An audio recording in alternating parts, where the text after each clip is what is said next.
Environmentalists are on island working to gain support of a proposal to establish parts of the Marianas as a national monument. We bring you more on what could be history in the making.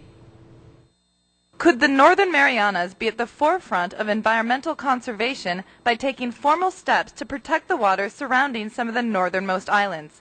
Jay Nelson of Pew Environmental Group from Washington, D.C. says he hopes so. The northernmost islands, the Euracus, Mog, and Ascension Island, are already protected in the Commonwealth Constitution. They're all nature reserves. The waters around them, though, are not protected, and out to the 200-mile limit, the 200-mile exclusive economic zone of the U.S., those waters remain open. So our proposal is to protect those waters around the islands. The Commonwealth would still own the islands, but the waters then would be jointly managed by the Commonwealth and the federal government. Nelson tells us what paved the way for this kind of protection. The way this came about is President Bush declared a large protected area in the northwestern Hawaiian Islands in 2006. And there was, with the support of the local Native Hawaiians and also the governor of Hawaii and the political leadership and business community in Hawaii. And it got worldwide attention. It got more press than anything I've ever worked on. It was covered by virtually every newspaper and media outlet on the planet. As a result, the president and the administration are interested in seeing if there may be some other areas within the U.S. sort of family that they could find that might lend themselves to this protection. If the proposal were to become a reality, Nelson says next to the one in Hawaii, it would be the second largest protected territory. Seabed mining and commercial fishing would no longer be allowed, but indigenous fishing still would be. Nelson tells us when the proposed plan could go into action. George Bush could do it tomorrow.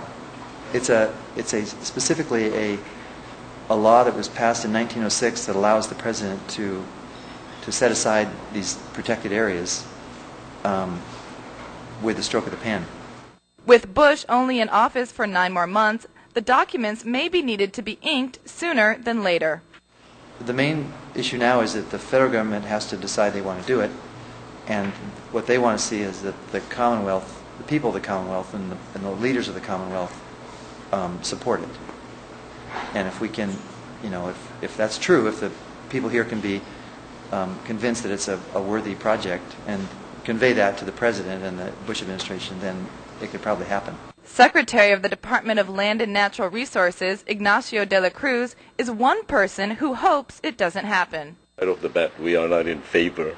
De la Cruz expands on why he objects. If the waters, the easy waters to the north are declared a national marine monument, then that would effectively prevent our fishing industry from, harvesting any of those marine resources there. There would be no fishing. How much commercial fishing is going on in those northern islands right now? Right now, there's practically none. De la Cruz goes on to clarify that it is the future of commercial fishing he aims to protect. He says there is one way Pew could gain support. If Pew can guarantee the CNMI government something like $200, $300 million a year in cash with no strings attached, then maybe the governor might entertain that idea. In a letter to Nelson, Governor Ben Fitial says, quote, "Although we appreciate Pew's interest in the CNMI, my administration is not prepared to embrace the proposal to establish such a monument in the CNMI at this time."